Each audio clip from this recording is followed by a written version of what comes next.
உண்மையா சொல்றேன். ரூமி சொல்கிறார், பெண்கள் அன்பானவர்கள் இல்லை. ரொம்ப நுட்பமான ஸ்டேட்மெண்ட். அவர்கள் இறைவனிடம் இருந்து வந்த பரிசு பொருள். அவர்களிடத்தில் அன்பை மட்டும் எதிர்பார்க்காதீர்கள், அந்த பரிசு உங்களுக்கு வேறு எதையோ அள்ளித்தரும். ஞானிகள் பெண்களுக்கு அடங்கி போகிறார்கள் என்று பேசுகிறான் ரூமி. யோசிச்சு பார்த்தா, சொல்லுவதற்கு மிக கஷ்டமாக இருந்தாலும், புரிந்து கொள்வதற்கு ஏற்றுக்கொள்வதற்கு கஷ்டமாக இருந்தாலும், பெண்மை என்கின்ற விஷயம் இருக்கல, அது ரொம்ப அலாதியான சக்திங்க, அலாதியான விஷயம். அது அந்த அலாதியான விஷயத்தை போற்றக்கூடியவர்கள். ஒரு செய்தியை சொல்றேன்.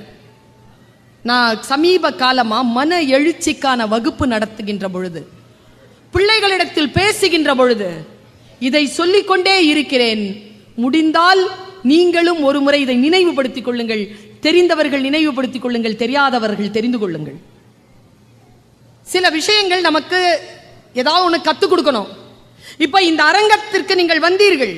வருகின்ற பொழுது உங்களுடைய தரம் எப்படி இருந்ததோ, அரங்கத்தை விட்டு வெளியேறுகின்ற பொழுது அந்த தரம் உயர்ந்து இருக்கிறது. அந்த தரம் உயர்ந்து இருக்க வேண்டும். அதுதான் தமிழ் செய்யக்கூடிய மிகப்பெரிய நன்மையாக நான் கருதுகிறேன். தரத்தை உயர்த்துதல், நம் மனநிலையிலிருந்து அடுத்த கட்டத்திற்கு நம்ம எடுத்து செல்லுதல். பாருங்க, எப்பவுமே நான் யாரையும் அம்மான்னு அழைப்பேனே தவிர என் அம்மா பக்கத்தில் யாரையும் விட மாட்டேன்.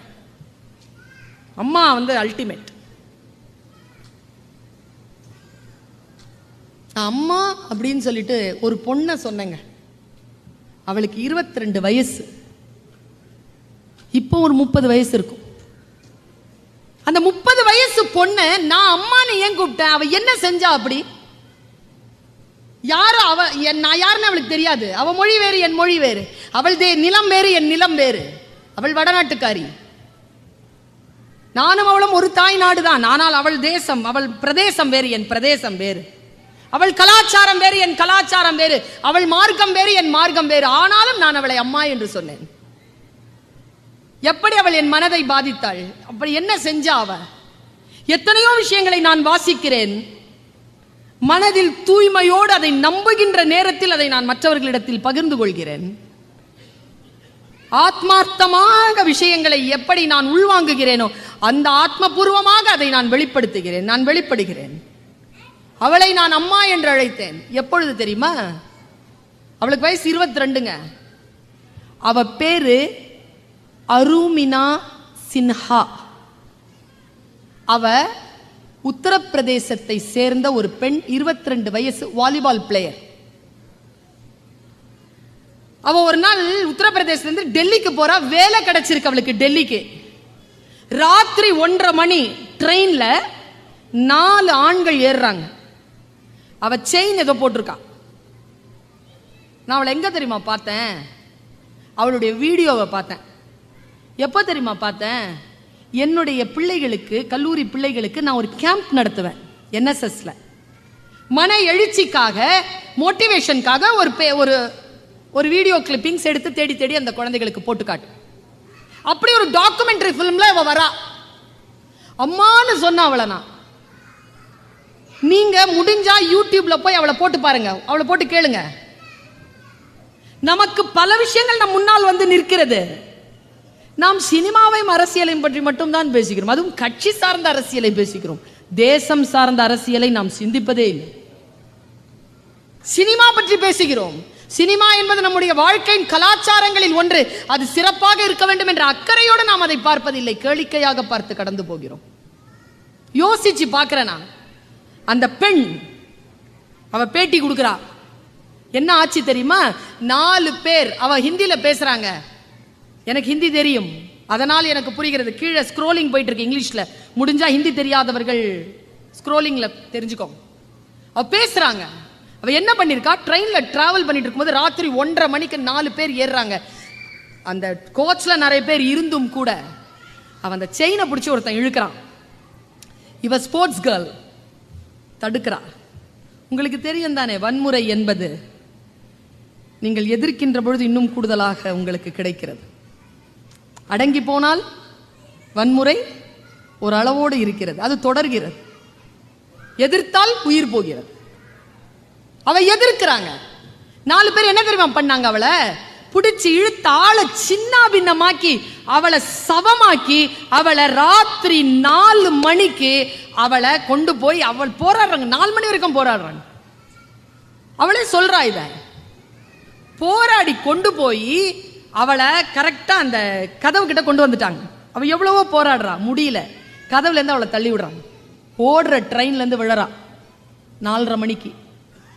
கீழே விழுந்துட்டு அவ சொல்றா, அவளுக்கு அவ ஜீன் போட்டிருக்கா, ஒரு காலை தொட்டு பார்க்கறாளாம், கால் செதஞ்சு இருக்கான், காலா தெரியலையாம்.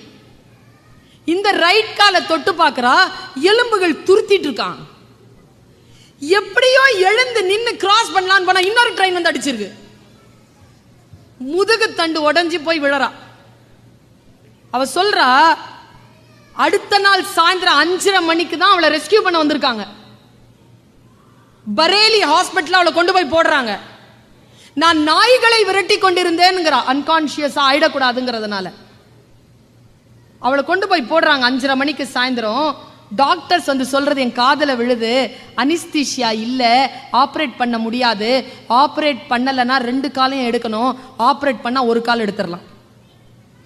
அந்த அம்மா சொல்லுச்சான், காலையில 4:30 மணிக்கு விழுந்தேன், சாயந்தரம் 5:30 மணி வரைக்கும் இந்த வலியோட இருந்தேன், இதை விடவா வலிச்சிட போது, எனக்கு 1 கால் வேணும், அனிஸ்தீஷியா இல்லாமலே 1 கால் எடுங்கிறா. அன்னைக்கு ராத்திரி அவளுக்கு ஆபரேஷன் நடக்குதுங்க. நான் எங்க யோசிக்கிறேன்னா, ஆபரேஷன் நடந்து முடிஞ்சு முழுக்க அடுத்த நாள் காலை 10:30 மணிக்கு தான் அனிஸ்தீஷியா வருது.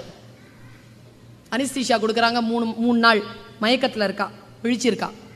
அவன் தாய் மாமா வந்தானா, வந்து பார்த்து சொன்னானா, இந்த காலில் ஃபுல்லாக பிளேட், முதுகு ஃபுல்லாக பிளேட், இந்த கால் இல்லை, 1 கால் இல்லை. தாய் மாமா சொன்னானா, ஏய் நீ ஸ்போர்ட்ஸ் பொண்ணுல, மலை ஏறது உனக்கு பிடிக்கும் தானே, எவரெஸ்ட் ஏறியான்னு கேட்டாரான். அவன் சிரிச்சாலாம், கால் போயிடுச்சே மாமா, முதுகு தண்டு உடஞ்சிருச்சே, நான் என்ன பண்ணுவேன்? மலை ஏறுறதுக்கு, எவரெஸ்ட் மலை ஏறுறதுக்கு 2 கால் வேணாம் அப்படின்ட்டு போயிட்டாராம். அந்த ஒரு சொல் போதுமானதாக இருந்ததுன்னு பேசுறாங்க. அவ ஒரு சொல் போதுமானதாக இருந்தது. உங்களுக்கு ஒரு விஷயம் தெரியுமா? 3 மாசத்துல கேலிபர் ஷூ போட்டுக்கிட்டு 3 மாசத்துல இருந்து அவ எவரெஸ்ட் ட்ரைனிங் போறாங்க. 2011 மார்ச் மாசம் அவளுக்கு அடிபடுது. 2013 மே மாசம் 21ஆம் தேதி எவரெஸ்ட் ஏறிட்டா. எவரெஸ்ட்ல உட்காந்துக்கிட்டு இந்த பேட்டி கொடுக்குறா. அவ ஒரு டயலாக் சொன்னாங்க, ஒரு ட்ரெயின்ல அடிபட்டு அவ இப்படி கடக்கிறா பாருங்க, அதை பார்க்க முடியாது உங்களால, உடம்பெல்லாம் சீவி சின்ன பின்னமாய் முகமெல்லாம் வீங்கி ப்ளூவா கிடக்கிறா. போட்டோ இருக்கு அதுல. அவ சொல்றா, ஒரு ட்ரெயின்ல அடிபட்டு கீழே விழுந்து இன்னொரு ட்ரெயின்லயும் அடிபட்டு இன்னும் உயிர் போகாம இருக்குன்னா, கடவுளுக்கு என் மூலமாக நான் சாதிக்க வேண்டிய திட்டம் வேறு ஏதோ இருக்கிறது என்பதனை நான் நம்பினேன்னு சொல்றாங்க. சொல்லிட்டு நான் எங்க தெரியுமா அவளை அம்மான்னு கூப்பிட்டேன். இதுக்கெல்லாம் அம்மான்னு நான் கூப்பிட மாட்டேன். ஏன் தெரியுமா? இங்க இருக்கக்கூடிய எல்லா பெண்களும் ஆண்களும் அருமினா சின்ஹா தான். நினைச்சோம்னா எவரெஸ்ட் ஏறிடுவோம். ஏன் நான் ஜித்தா வரல? ஏறிடலாம். எந்த உயரத்திற்கும் யாரும் ஏறலாம். ஆனா நான் அம்மான்னு அவளை அழைச்ச அந்த வினாடியை சொல்லிட்டு நான் நிறைவு செய்யறேன். நாம் எல்லோரும் தயங்குகின்ற ஒரு இடத்துல நம்மளை அப்படி விடுதலை பண்ணாங்க. அவ என்ன தெரியுமா? அவ அந்த பேட்டி முழுக்க எவரெஸ்ட் மலையிலேருந்து எடுக்கிறா.